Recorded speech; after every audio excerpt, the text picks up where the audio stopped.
Timnas Indonesia kayaknya emang beneran mengincar satu tempat di Piala Dunia 2026. Hal itu semakin dipertegas dengan segala perubahan yang ada di awal tahun 2025 ini. PSSI telah membuat gebrakan besar dengan mendatangkan sejumlah pelatih dan pemain baru.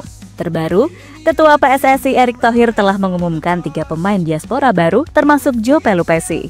Di lini tengah, di situ kita perlu 5 pemain tengah lah. Nah, akhirnya pilihan kita coba ajak bicara dan akhirnya mau Joe Pelupessy ya dari keturunan Maluku.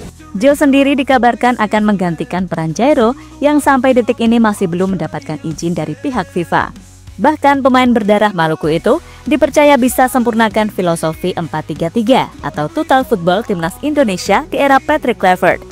Di sisi lain, dengan segala perubahan yang ada, membuat Bahrain makin was-was dengan kejutan yang akan diberikan oleh timnas Indonesia saat bermain di GBK nanti. Bahkan mereka tak sungkan untuk menyebut Indonesia sebagai tim yang paling sulit ditebak.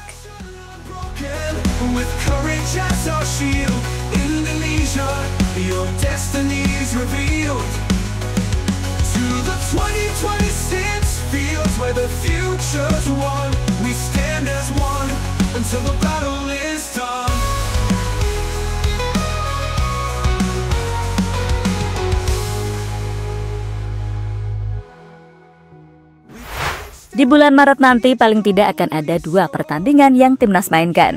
Pertama adalah laga kontra Australia. Pertandingan itu akan berlangsung pada 20 Maret 2025 di Stadion Sepak Bola Sydney, New South Wales, Australia. Hasil pertandingan ini akan sangat mempengaruhi posisi kedua tim di klasemen grup C. Kemenangan akan memperbesar peluang untuk lolos ke putaran selanjutnya, sementara kekalahan dapat mempersulit langkah ke Piala Dunia. Dan bagi Indonesia, kemenangan atas Australia akan menjadi dorongan moral yang signifikan, terutama setelah perubahan di jajaran pelatih dan penambahan pemain baru. Di pertemuan terakhir kontra Australia sendiri, saat itu kita hanya bermain imbang 0-0 di GBK. Dan kalau boleh jujur, secara kualitas saat itu kita masih kalah. Kita terus diserang dan ditekan, meski untungnya lini bertahan bermain baik yang membuat skor tanpa gol menutup pertandingan tersebut. Main di Australia akan benar-benar jadi tantangan yang rumit. Namun kabar baik bagi Indonesia datang dari kondisi skuad mereka saat ini. Kabarnya beberapa pemain kunci Australia mengalami cedera, seperti Harry Souttar yang mengalami cedera ruptur tendon Achilles yang memaksanya absen hingga 12 bulan. Alessandro Cercati yang mengalami cedera ligamen saat bermain untuk Parma di Liga Italia. Cedera ini membuatnya absen selama musim 2024-2025 sehingga tidak bisa tampil saat Australia menjamu Indonesia. Dan terbaru ada juga Kusini Yenggi. Striker Australia ini mengalami cedera lutut usai laga melawan Bahrain dan saat ini masih dalam proses pemulihan. Ia belum kembali bermain untuk Portsmouth, klubnya di kasta kedua Liga Inggris, sehingga diragukan bisa tampil melawan Indonesia. So, absennya ketiga pemain kunci timnas Australia ini bisa menjadi tantangan bagi pelatih Tony Popovic dalam menyusun strategi dan komposisi tim menghadapi Indonesia. Kendati demikian, Australia memiliki kedalaman skuad yang mumpuni untuk tetap memberikan perlawanan sengit.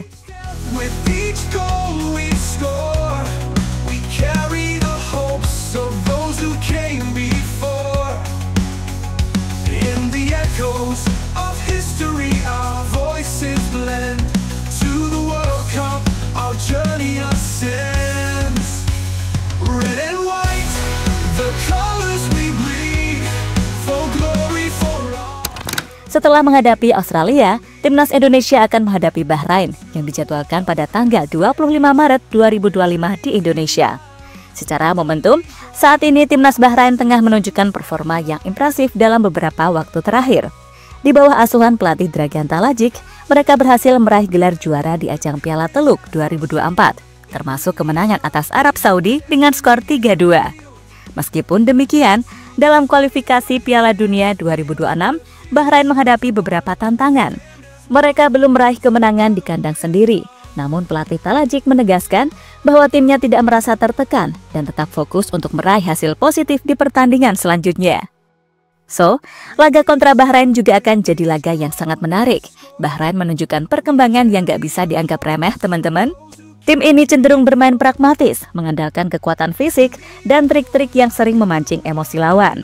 dan ini bisa menjadi ancaman bagi timnas jika tidak hati-hati. Sama seperti laga kontra Australia, laga ini juga sangat penting di mana 3 poin jadi target tim Garuda.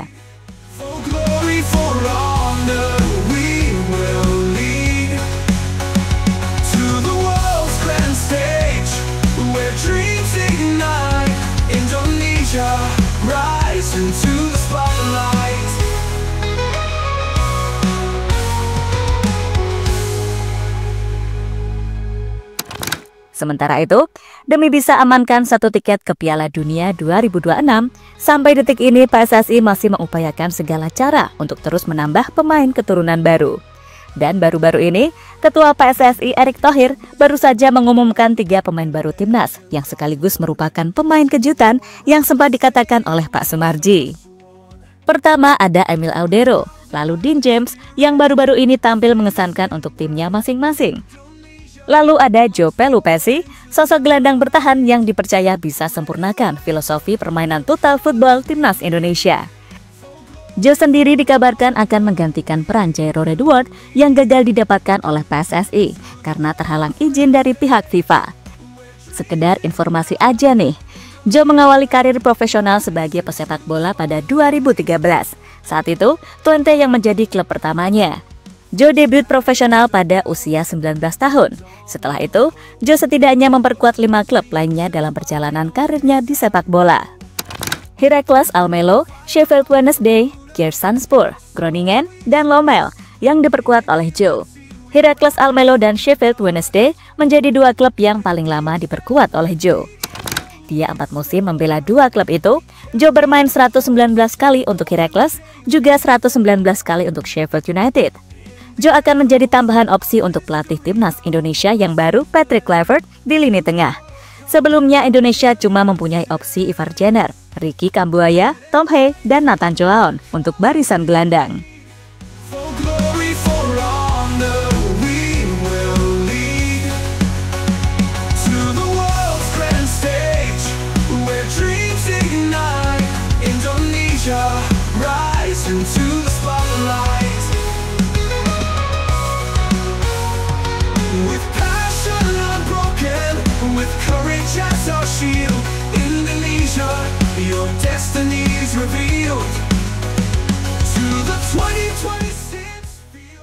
Pengaruh kental filosofi total football ala timnas Belanda. Dengan latar belakang sepak bola Belanda yang kental dari Patrick Kluivert dan Alex Pastoor, kemungkinan besar mereka akan menerapkan filosofi total football dalam melatih timnas Indonesia. Sebagai info, filosofi ini adalah filosofi yang menekankan fleksibilitas posisi di mana pemain dapat bertukar peran selama pertandingan, serta menuntut penguasaan bola yang dominan dan pergerakan tanpa bola yang aktif. Jika menerapkan total football, formasi yang acap kali dipakai adalah formasi 4-3-3. Karena formasi ini memungkinkan keseimbangan antara serangan dan pertahanan.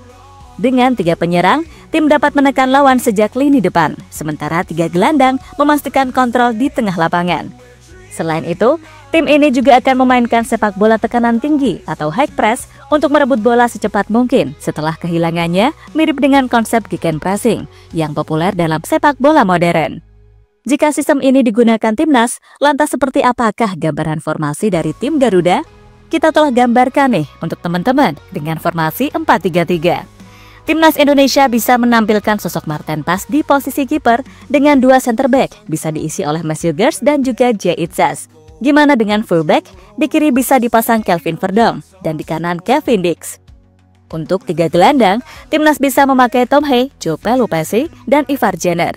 Dengan 3 penyerang bisa diisi oleh Rafa Struijk di kiri, Ragnar di tengah, dan Ole Romani dari sayap kanan. Ini sih keren banget menurut Mimin. Dan bukan tidak mungkin jika permainan timnas udah terjalin rapi, lolos ke Piala Dunia menjadi bukan mimpi yang mustahil.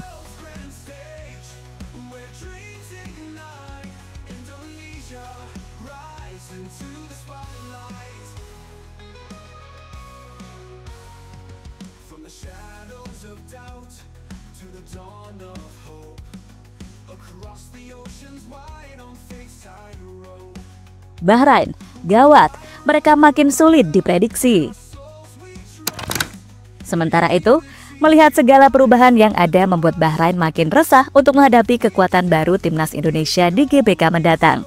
Karena seperti kita tahu, kalau Indonesia ini bakal memainkan permainan yang jauh berbeda saat terakhir kali bertemu di leg pertama lalu. Bahrain tidak berani jumawa bakal menang mudah pada pertandingan berikutnya melawan timnas Indonesia.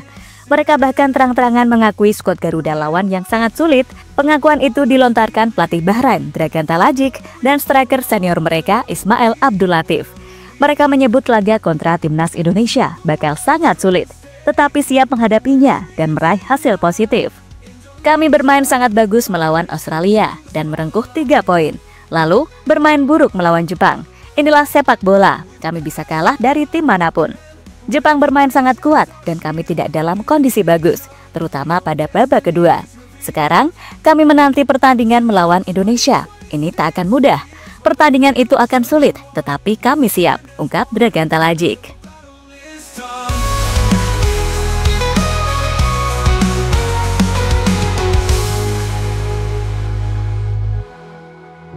With each step, with each goal we score, we carry the hopes of those who came before. In the echoes of Garuda, in our souls we trust. Dan terlepas dari apapun, kita tunggu saja Maret 2025 akan menjadi momen krusial bagi perjalanan timnas Indonesia di ronde 3 kualifikasi Piala Dunia 2026. Dengan 2 laga berat menghadapi Australia dan Bahrain, tim Garuda tidak hanya membutuhkan persiapan taktik yang matang, tetapi juga mentalitas yang kuat untuk meraih hasil maksimal. Kehadiran Patrick Kluivert sebagai pelatih kepala bersama tambahan pemain seperti Dean James, Emil Audero, Joe Pelupessy, dan Ole Romani diharapkan mampu memberikan warna baru dan daya kejut bagi tim.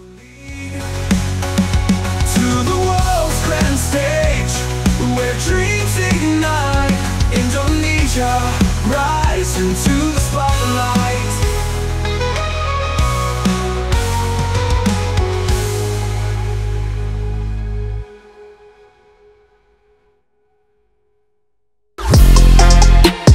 Halo, izin iklan sebentar ya guys. Jadikan ruangmu bernuansa timnas. Temukan beragam poster dinding, sepak bola dan timnas dengan desain menawan, kualitas premium dan harga yang tidak akan menguras kantong. Segera klik link Shopee di deskripsi video ini dan dukung timnas dengan sepenuh hati. Mulai dari dinding rumahmu.